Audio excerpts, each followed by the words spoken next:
Pois nós vamos em 30 de setembro, começando outubro de 2025, se esvaindo.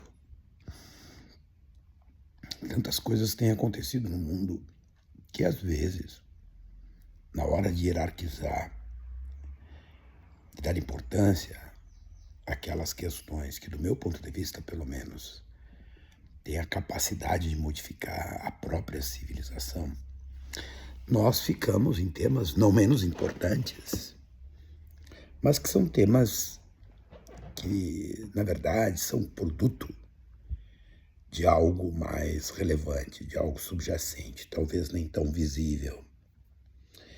Nesse mundo onde a política vem sendo substituída pelo direito, em que pese não existir nada mais da política do que o próprio direito,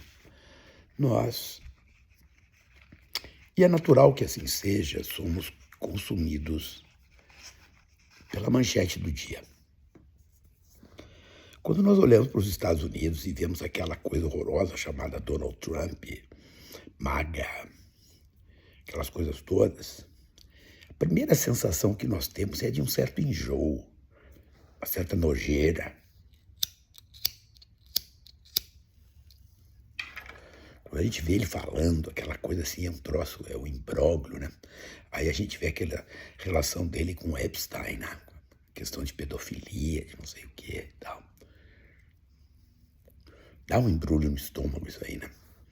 Mas vejam, as coisas nos Estados Unidos, elas estão sendo produzidas de uma maneira que também, diga-se de passagem, não é a primeira vez, que tem a capacidade de mudar o mundo, né? Quando a gente fala, por exemplo, a famosa primeira emenda dos Estados Unidos, todo mundo diz, né? A primeira emenda da Constituição Americana, blá, blá, blá. Liberdade de expressão, não sei das quantas e tal, é mais do que isso. A primeira emenda, ela foi proposta em 1791. Vejam só, 1791, o Brasil foi se independizar de Portugal em 1822. Em 1791 não passávamos de uma colônia de Portugal, pois James Madison, um dos pais fundadores, né, redige esta emenda. E vejam, ela tem uma característica ultraliberal. Esta é a primeira emenda à Constituição Americana, é a emenda, é a disposição jurídica, portanto, a condição política de limitação do poder que expressa na sua veia máxima a condição liberal das constituições modernas. O que tutela, o que protege a primeira emenda? Não é só a liberdade de expressão. Se for pegar a redação da emenda, ela vai dizer que o Estado não pode limitar o exercício da religião, não pode limitar o exercício da expressão, não pode limitar a imprensa, a veiculação desta expressão, não pode limitar o direito de reunião, na primeira emenda. E não pode limitar fundamentalmente o direito de petição, aquilo que lá no mundo do civil law, do direito continental, vem trazido de João Sem Terra, o famoso Habeas Corpus Act. Então a primeira emenda, ela é uma estruturação, ela é um anúncio político de um Estado liberal. Os Estados Unidos, ele, mesmo que todos digam, e mesmo que lá aconteça coisas que do nosso ponto de vista é bizarro, por exemplo, o neonazismo, né? Nos Estados Unidos, tu pode ter opiniões neonazistas, né, protegidas pela primeira emenda, né? E etc. Mas mesmo assim, nem nos Estados Unidos a liberdade de expressão ela é absoluta.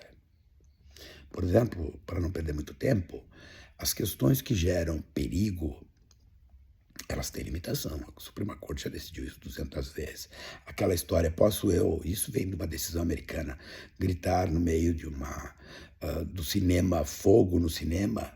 Posso eu, porque tenho liberdade de expressão? Não, não pode. Por quê? Porque seria uma tragédia. Então há uma iminência de perigo. Então a liberdade de expressão, as liberdades consagradas na primeira emenda não são absolutas, nem no direito americano. Tem gente que acha que ela é absoluta. O que acontece é que nos Estados Unidos existem coisas que nós precisamos prestar atenção.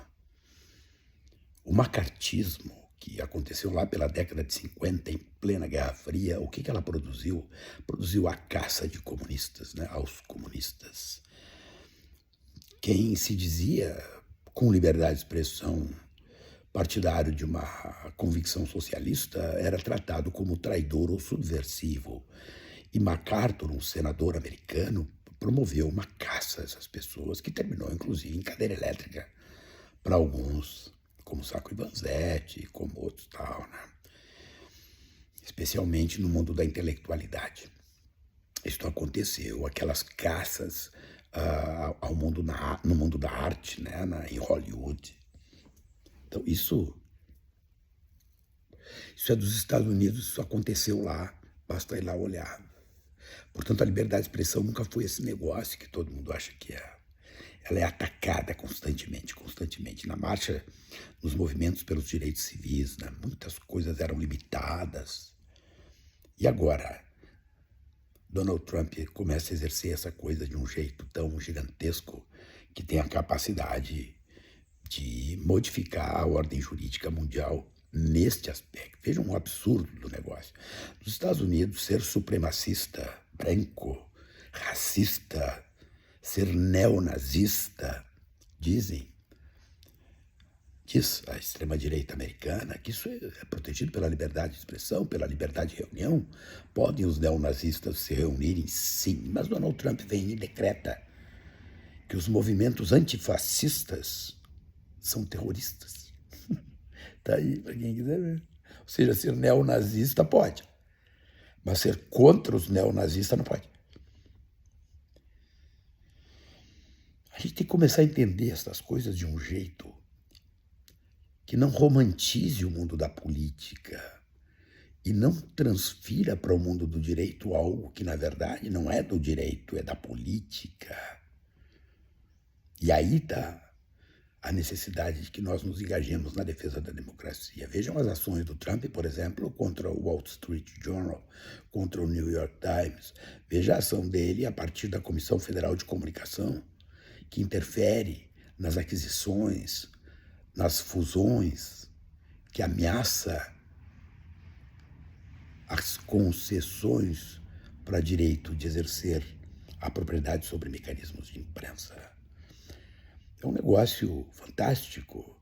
Nos Estados Unidos, tu pode ser racista, pertencer à Ku Klux Klan, mas tu não pode ser a favor da Palestina, tu não pode ser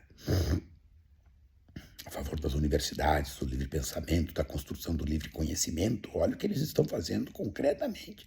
Quando tu agride as universidades, a liberdade de construir o conhecimento, tu agride a primeira emenda. Quando tu não permite que as pessoas se juntem para professarem uma posição política favorável à Palestina, tu agride a primeira emenda.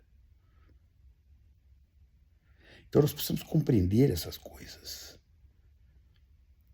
Em 1791, o Congresso americano tomou essa decisão de emendar a Constituição para quê? Para dizer que o Estado não pode tudo. Mas quando se diz que o Estado não pode tudo, se diz que aqueles que ocupam os poderes de Estado não podem tudo. Por quê? Porque as nossas constituições modernas são de índole liberal. O que é ser liberal do ponto de vista constitucional? É entregar à cidadania mecanismos que a protejam do Estado, desta máquina gigantesca que é o Estado. Nós precisamos nos dedicar um pouco mais a isso, sair da espuminha. E notem, para encerrar, tudo que o Trump faz, ele usa um bagulhinho que diz assim, política de segurança nacional, e aí vale tudo. Lembra-se no Brasil quando se fez isso e que valia tudo?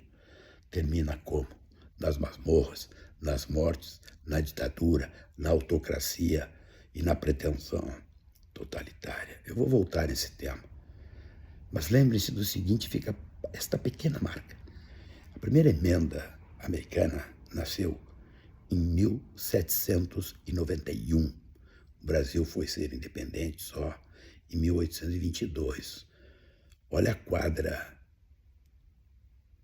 da nossa civilização, olha para onde nós estamos voltando e que valores, de que tempo nós estamos precisando trazer para a contemporaneidade.